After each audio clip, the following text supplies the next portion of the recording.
झारखंड में इस साल के अंत में विधानसभा का चुनाव है और ऐसे में झारखंड के पूर्व मुख्यमंत्री चंपई सोरेन आज भाजपा ज्वाइन कर रहे हैं और इसी पर चर्चा करने के लिए हमारे साथ खबर फर्स्ट के editor in chief Ashutosh Pande जुड़े हैं। बहुत बहुत स्वागत है सर आपका। स्वागत है आपका भी। सर, अब सबसे बड़ा सवाल ये उठ रहा है कि ऐसे में चंपई सोरेन का राजनीतिक भविष्य क्या होगा और बीजेपी उन्हें क्या रोल देगी अब भाजपा में। देखिए, दो तीन चीज देखना जरूरी है। 1991 से में पहली बार चंपई सोरेन निर्दलीय चुनाव जीत कर आए। उसके बाद से उनका जो राजनीतिक सफर है वो 2024 तक बहुत ही स्मूथली चला। ऐसे में ये सवाल उठाना कि बीजेपी में आने से चंपई सोरेन का भविष्य बहुत बड़ा हो जाएगा या कम हो जाएगा, ये अपने आप में सवाल उठाने वाले पे सवाल। चंपई सोरेन 1991 से हमेशा ग्रोथ ही की है। देखिए, संथाल जो झारखंड है वो संथाल परगना क्षेत्र कहलाता है। आदिवासियों की आबादी ज्यादा है। आदिवासियों का नेता हेमंत सोरेन के बाद अगर कोई है तो चंपई सोरेन है। और चंपई सोरेन का जो दबदबा है, खास करके मैं आदिवासी बैकग्राउंड की बात कर रहा हूं, तो हेमंत सोरेन से कम नहीं है। तो इस स्थिति में बीजेपी मजबूत हुई है। चंपई सोरेन का तो जो स्टैंड है वो है। चंपई सोरेन अपने जगह पे हमेशा वैसा ही रहेंगे अगर कोई बहुत बड़ा उलटफेर नहीं होता है तो। लेकिन बीजेपी प्रॉफिट में है। लेकिन सर, वहां के लोगों का जो है वो कहना है कि बीजेपी आदिवासी विरोधी पार्टी है, तो ऐसे में कैसे बीजेपी वहां पर अपना झंडा गाड़ पाएगी। देखिए, बीजेपी राजमहल दुमका से लेकर आपका मैं बात कर दूं तो गुलमा और बिशनपुर तक, ये इस बीच में ना लगभग 10-12 और विधानसभा क्षेत्र आते हैं। और ये इलाका जो है वो आदिवासी क्षेत्र है। इसमें कुछ ग्रामीण क्षेत्र भी है और कुछ शहरी क्षेत्र भी है। अब देखिए, बीजेपी का तो आदिवासी विरोध छवि है झारखंड में। और झारखंड में एक और चीज है, बाहरी और भीतरी की लड़ाई, और इस मुद्दे को उठाने में हेमंत सोरेन सक्सेस हुए।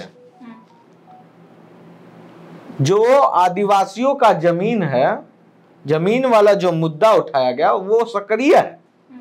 तो अब देखना होगा कि चंपई सोरेन के विरोध में हेमंत सोरेन और झामुमो में जो और भी नेता हैं वो किस तरह से ग्राउंड पे फैलाने में, अफवाह ही कहिए, लेकिन फैलाने में सफल होते हैं आदिवासी समुदाय के बीच में कि नहीं, चंपई हमें धोखा देके चला गया, आदिवासी को धोखा दिया।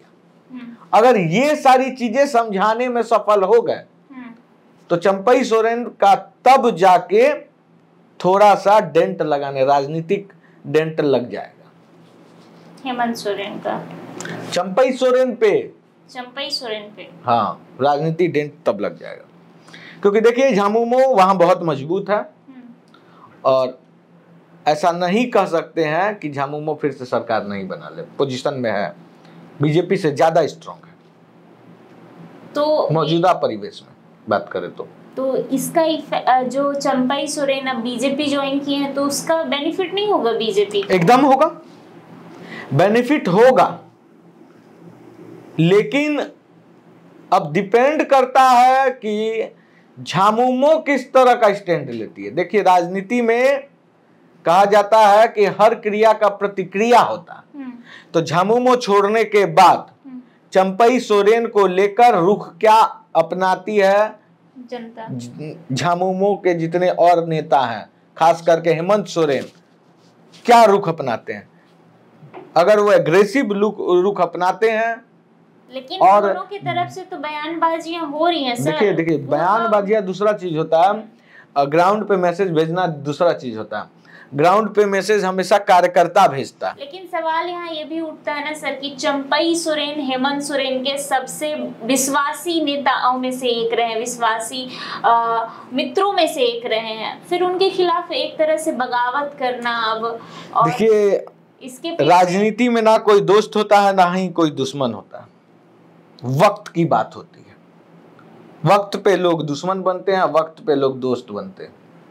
तो जिसका अभी चंपई सोरेन दोस्ती तोड़ लिए हैं, कल दोस्त थे, कल खास थे, कल सबसे नजदीक थे, आज सबसे दूर हैं, इस्तीफा ले लिया। ये सत्य है। अब देखिए, ये दोस्ती वोस्ती वाला बात नहीं है। राजनीति में मैं एक ही वर्ड में बोला हूं कि वो दोस्त, ना कोई दोस्त होता है ना कोई दुश्मन होता है। चंपई सोरेन को अब लग रहा है कि वो सीएम कैंडिडेट बनेंगे, मन में अभिलाषा होगा।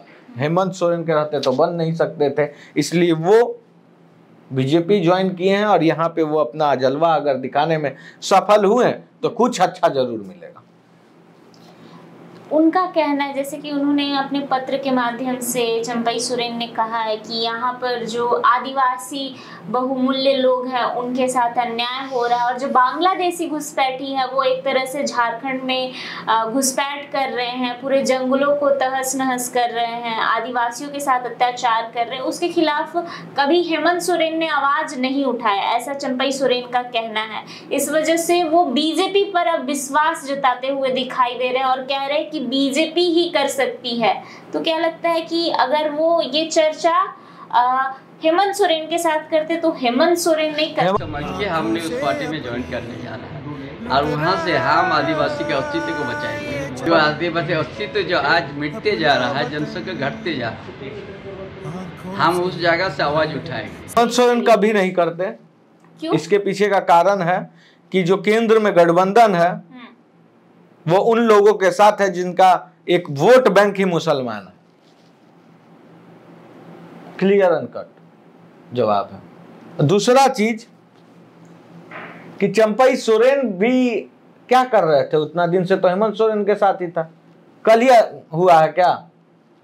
आदिवासियों पे 1 महीना पहले ही ये अत्याचार हो रहा था। वो बोल रहे हैं कि मेरी बातों को सुना नहीं जा रहा था। नहीं तो उस समय क्यों नहीं थे? मीडिया था कि नहीं?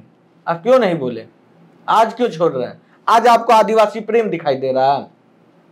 झारखंड में इससे पहले मैं आपको बता दूं 2004 के बाद से ही आदिवासियों पे अत्याचार हो रहा है। ऐसे अत्याचार तो बहुत पहले से हो रहा है और घुसपैठिया 2004 से ही आने लगे हैं। उस समय चंपई सोरेन कहां थे? इसी दुमका में आदिवासी मां बहन आपको बता दें अपने हक के लिए धरना प्रदर्शन करती है,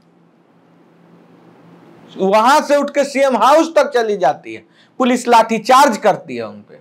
उस समय कहां थे चंपई सोरेन? लेकिन उन्होंने आवाज तो उठाया ना, तभी आवाज उठाया नहीं, अभी अपनी महत्वाकांक्षाएं जाग गई है। आदिवासी और आम आदमी के हित की बात और किसान, जवान और नौजवान के हित की बातें रट के आते हैं ये लोग नेता लोग कि ये सब बोलना है, अच्छा लगता है, लेकिन एट लास्टली वो सिर्फ और सिर्फ अपने अपने परिवार के लिए करते हैं। परिवार का जिक्र किया आपने सर, ये इसके पीछे का मैं बता दूं, अटकलें नहीं, ये ब्रेकिंग न्यूज रखिएगा कि ये अपने बेटे को राजनीतिक डेब्यू कराना चाहते हैं बीजेपी की ओर से। उनको लग रहा है कि बीजेपी अभी सबसे सेफेस्ट पार्टी है, भैया बीजेपी की तरफ जाओ।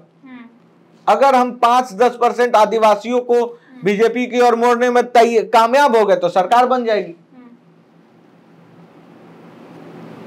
अब बीजेपी तो शुरू से तोड़ना चाहिए, झामुमो को कौन नहीं जानता। गंगा सोरेन पे ट्राई हुआ, पंकज मिश्रा को तोड़ने की कोशिश की गई, सबको तोड़ने का कोशिश किया गया, लेकिन ये टूट गए। तो टूट गए तो इनमें राष्ट्रवाद, अभी राष्ट्रवाद ही, अब कुछ दिन में राष्ट्रवाद हो जाएंगे ये राष्ट्रवादी।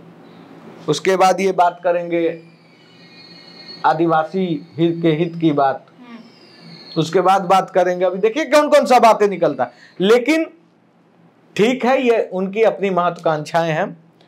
मैं साफ तौर पे बोलूं तो पार्टी और नेता दोनों तोड़ने के लिए होते, कभी इधर कभी उधर। विधानसभा चुनाव में कितना इफेक्ट दिखेगा? इफेक्ट, हाँ, ये क्वेश्चन हुआ आपका कि इफेक्ट क्या होगा। तो इफेक्ट देखने को मिलेगा। कितना मार्जिन का अलर्ट नजर आएगा? मार्जिन देखिए, अब मैं एक ही बात बोलता हूं, अगर झामुमो ये फैलाने में साबित हो गई कि बीजेपी के साथ मिलकर ये अब संथाल परगना और संथाल के हित के बारे में नहीं सोचने वाले ये नेता बन चुके हैं। और अगर एक बार ये चीज फैला दिया गया, स्प्रेड हो गया, तो फिर ये कोई फायदा नहीं होने वाला। अब टोटल मूव डिपेंड करेगा झारखंड का कि झामुमो किस तरह से इसको देखती है। तो एक तरह से दिखेगा कि झामुमो वर्सेस झामुमो ही है। हाँ, झामुमो वर्सेस झामुमो ही देखने को मिलेगा आपको। इस बार का चुनाव झामुमो वर्सेस झामुमो होगा, और उसमें बीजेपी अगर झामुमो वर्सेस झामुमो हो जाता है तो बीजेपी जीत जाएगी। अब देखिए क्या होता है। बहुत बहुत धन्यवाद सर हमारे साथ जुड़ने के लिए, और ऐसे ही तमाम खबरों के लिए बने रहें खबर फर्स्ट के साथ।